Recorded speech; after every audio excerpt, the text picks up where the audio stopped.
Boa noite, amigos telespectadores, boa noite, querido deputado Gerson Berger, amigo jornalista Pedro do Couto. Estamos juntos mais uma vez no programa Eu e Você. E olha, minha gente, os assuntos de hoje, espero mais uma vez que vocês possam gostar.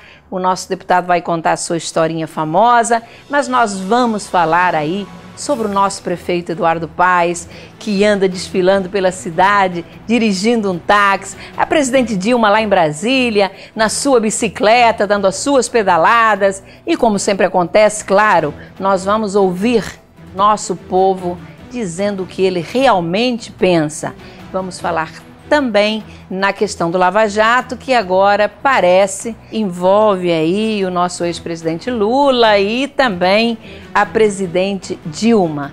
E ainda falaremos sobre a questão vivida hoje pela Europa, que chega a ser dramática, com a chegada de milhões, mais de 1 milhão de refugiados estão chegando a vários países da Europa, entre os quais se inclui Portugal.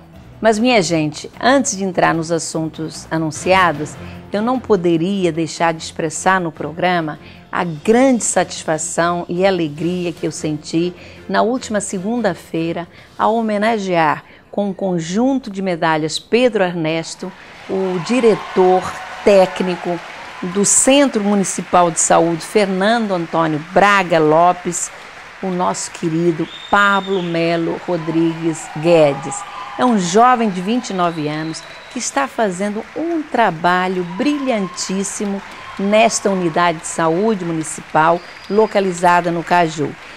Muita gente às vezes critica o fato dos vereadores homenagearem demais, mas eu tenho a minha consciência tranquila que na minha galeria de homenageados só constam pessoas do maior valor e que realmente contribuem com a sociedade, que prestam serviços à nossa cidade do Rio de Janeiro, ao nosso estado, ao nosso Brasil. E o que teve de lideranças comunitárias da região que lá compareceram, acho que tinha aproximadamente 400 pessoas que vieram homenagear este jovem, inclusive com a presença do secretário de Saúde, que mostrou o brilhante trabalho realizado por ele, a mudança que sofreu esta unidade de saúde com a chegada do Pablo. Então, Pablo, vai daqui o meu carinho e a certeza de que homenageei a pessoa que realmente merecia ser homenageada.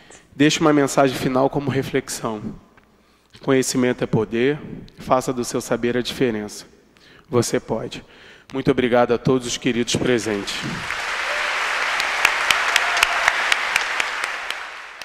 Mas Pedro e Gerson, que bom que hoje nós iniciamos o programa falando de coisas boas, falando de pessoas de valor que contribuem com a sociedade.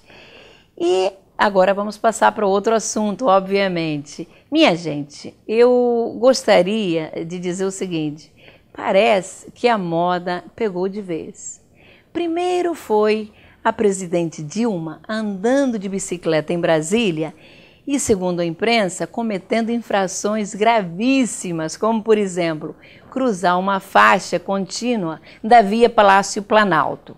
Um péssimo exemplo para todos os ciclistas, pois ela colocou em risco a vida de pessoas e a sua própria vida também.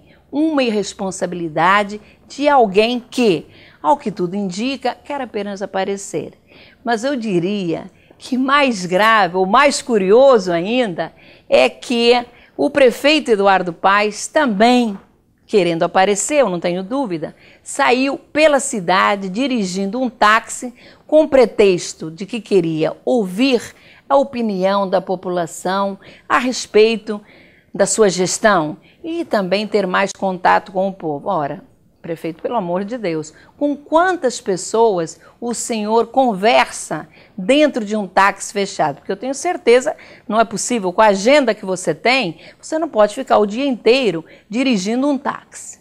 E por falar em povo, nós fomos às ruas saber o que pensa a população sobre isto, sobre esta atitude do nosso prefeito Eduardo Paes.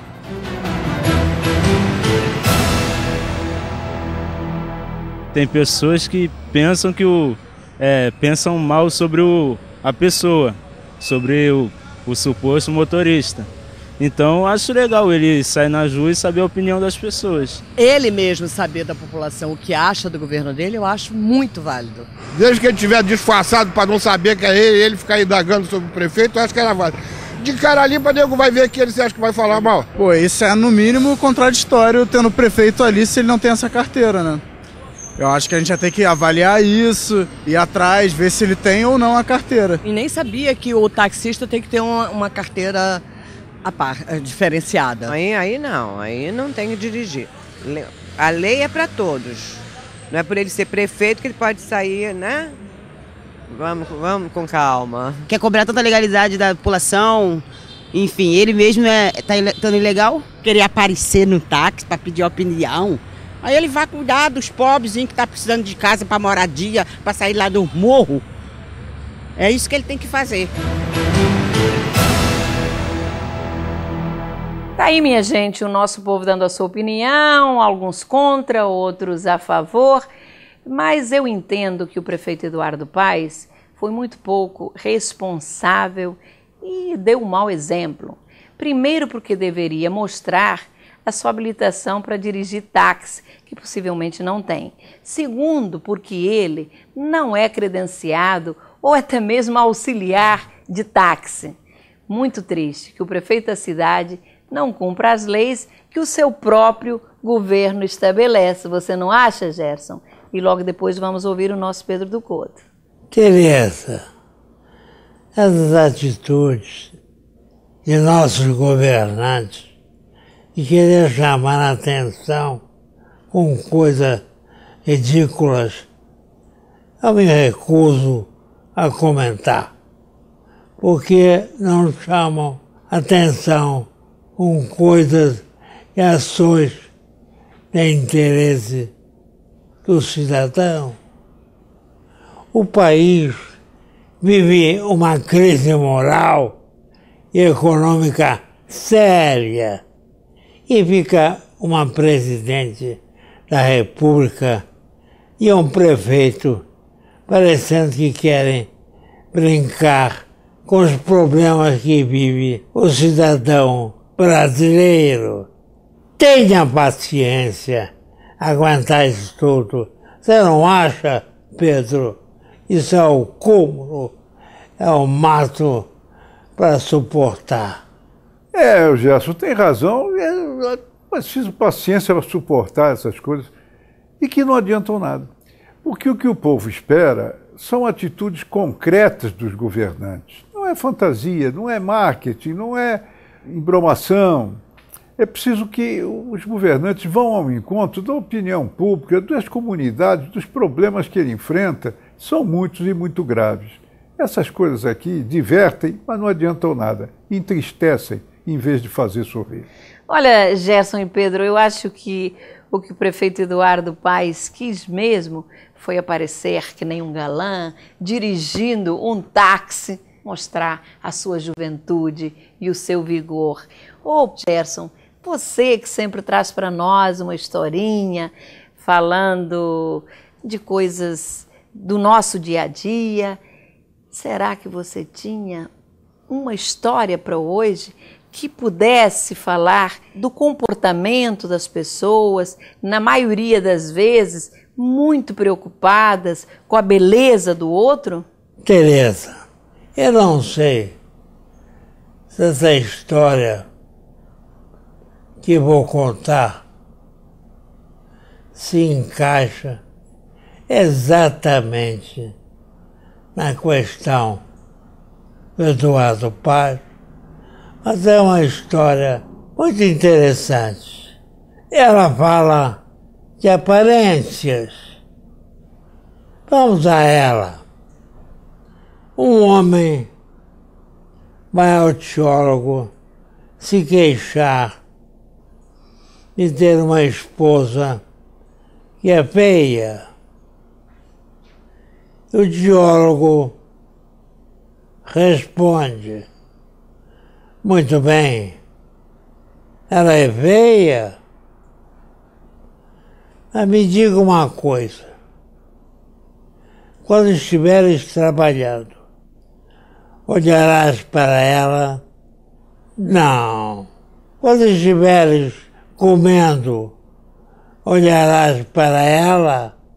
Não. Quando dormires, olharás para ela? Não. Então, por que está tão triste? Quando é que você verá, afinal, a tua mulher? Qual a moral? A beleza de uma pessoa está nas suas virtudes, na sua amizade, no que de bom ela faz, no seu trabalho, na sua responsabilidade, no seu interesse pelo bem comum. Não adianta uma mulher ter um rosto e um corpo lindo e não assumir a vida, não assumir responsabilidade. A grande beleza da companheira está na sua dedicação à família e principalmente no seu respeito ao companheiro e na dignidade e maneira de agir e no amor ao próximo. É isso aí. Espero que tenha te atendido e os senhores tenham compreendido a minha intenção. Ô Gerson, claro que você atendeu, a história é ótima. Eu acho que a moral da história é melhor ainda.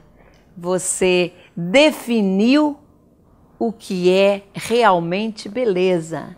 Porque a beleza, como você disse, está nas atitudes, está na maneira de ser das pessoas. Nós vemos pessoas lindas de rosto, de corpo, mas que são antipáticas, que não contribuem com a sociedade, que não contribuem muitas vezes com elas mesmas.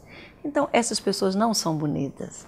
E vemos pessoas que, mesmo não sendo fisicamente tão bem dotadas, elas se tornam lindas, pela simpatia, pela maneira como elas agem diante do próximo. Então, Gerson, os meus parabéns mais uma vez. Só dizer que eu não concordo com esse teólogo. O homem tem que olhar para a mulher em todos os momentos, quando come, quando bebe, quando dorme, quando trabalha, tem que olhar sempre para a mulher. Este é meu posicionamento de mulher. Passo a palavra ao nosso Pedro do Couto. Concordo plenamente, Tereza. Você colocou a questão essencial. Olhar para a mulher sempre, a sua beleza, o seu rosto, o seu corpo, o seu interior, suas atitudes, como disse o Gerson, porque a mulher nos anima a viver. A mulher é nosso início e nosso fim no sentido de objetivo. Sem a mulher, a vida não teria graça. Eu admiro a mulher com muita intensidade.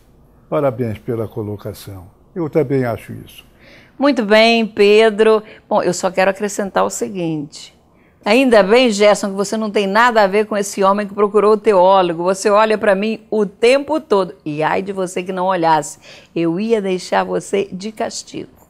Bom, minha gente, mas agora nós vamos passar para um outro assunto. E Gerson e Pedro, eu gostaria muito de dividir com vocês as minhas impressões sobre a filiação de Marta Suplicy ao PMDB ocorrida na semana passada. Confesso a vocês, amigos telespectadores, que eu nunca imaginei a Marta no PMDB. Ela sempre teve uma postura mais à esquerda, muito independente, sempre foi, acima de tudo, uma seguidora do ex-presidente Lula.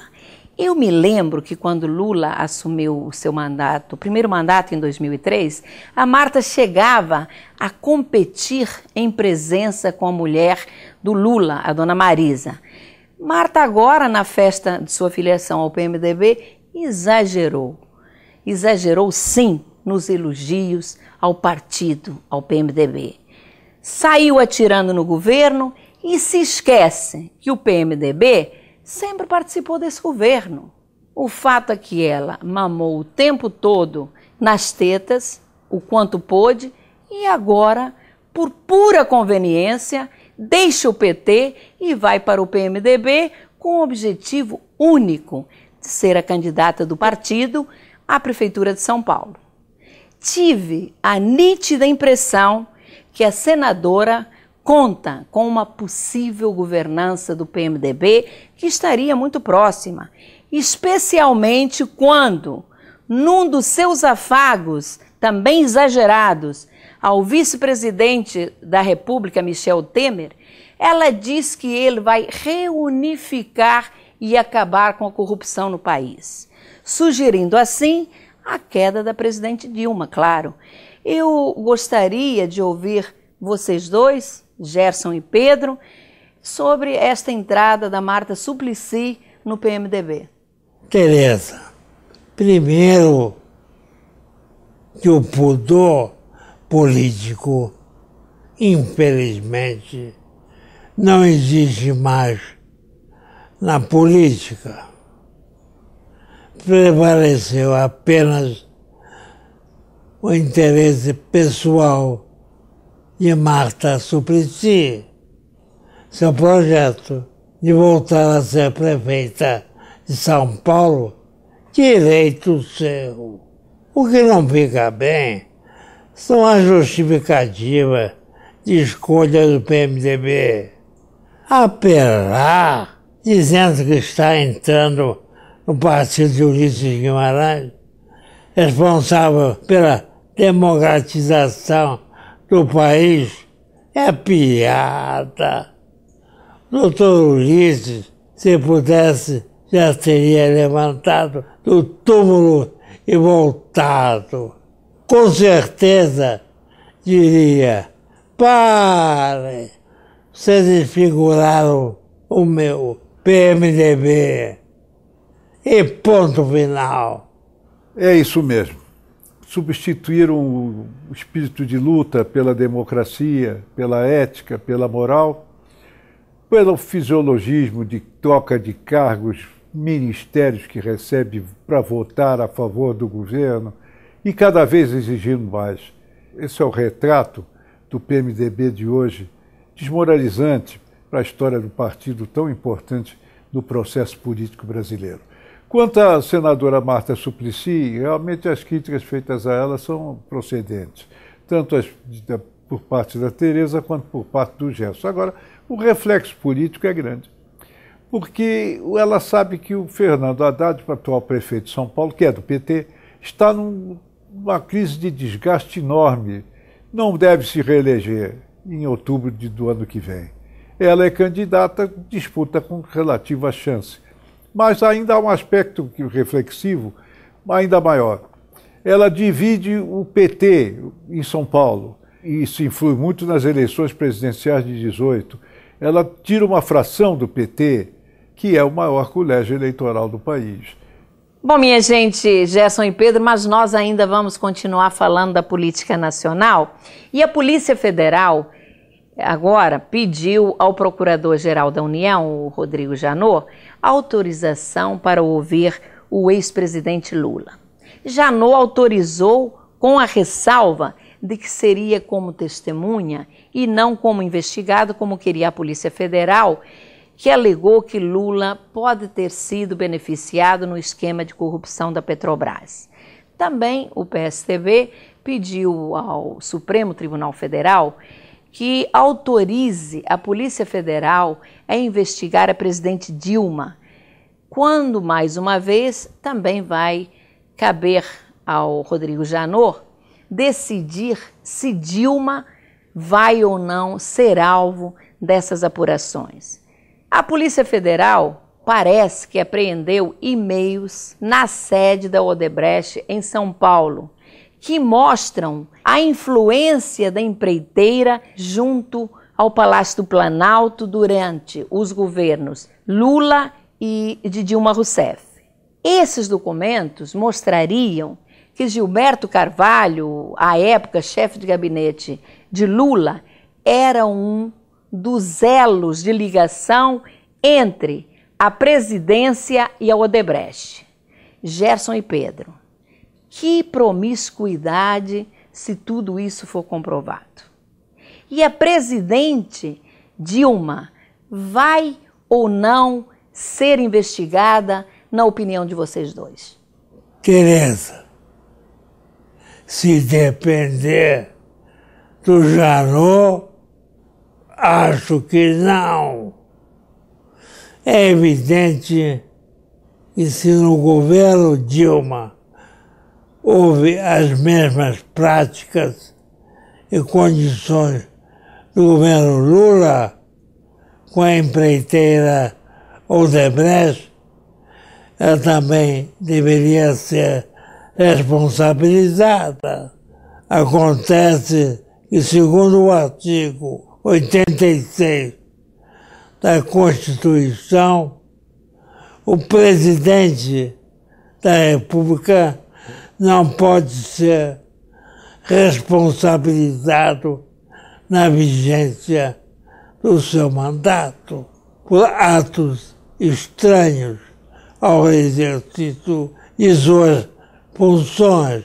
Bonzinho esse artigo 86, mas lamentável que possa existir. Não é possível que a intimidade entre uma empresa particular e um ex-presidente da República tenha chegado ao ponto de ser objeto de recomendações por parte de uma empresa particular. E, sobretudo, o senhor Marcelo Odebrecht, presidente da empresa, demonstrou menosprezo pelo ex-presidente Lula, pelo governo e pela própria inteligência brasileira, na medida em que ele fez correspondências até sugerindo a substituição de ministros, no caso Nelson Rubner, ministro interino das Minas e Energia, dando instruções ao que o Lula devia falar no exterior em contratos com obras na Angola, usina hidrelétrica entre Angola e Namíbia. Incrível o comportamento de Marcelo Odebrecht, que, aliás, está preso e que estava tentando se desvincular do processo do Paraná para trazê-lo para o Rio de Janeiro. Nessa altura dos acontecimentos, ele pode desistir da ideia. Não sai da prisão tão cedo. Ô Pedro, a sua colocação é perfeita. Eu acho que é lamentável, é triste ver a nação brasileira sendo dominada e recebendo a interferência de empresários como Marcelo Odebrecht. Mas pior ainda, o que a gente mais lamenta é que possamos ter tido um presidente da mediocridade do presidente Lula que se deixou influenciar a este ponto. Lamentável, lamentável, 1000 vezes lamentável. Mas, minha gente, eu vou finalizar o nosso programa de hoje com um assunto bem rápido. Eu, às vezes, nos finais de semana, costumo ligar para Portugal e mantenho contato com familiares, com amigos. E no último final de semana, eu fiquei impressionada até com a preocupação dos meus irmãos portugueses que estão realmente vivendo um momento já difícil, um momento econômico. Parece até que melhorou muito a situação em Portugal, mas ainda com bastante dificuldade.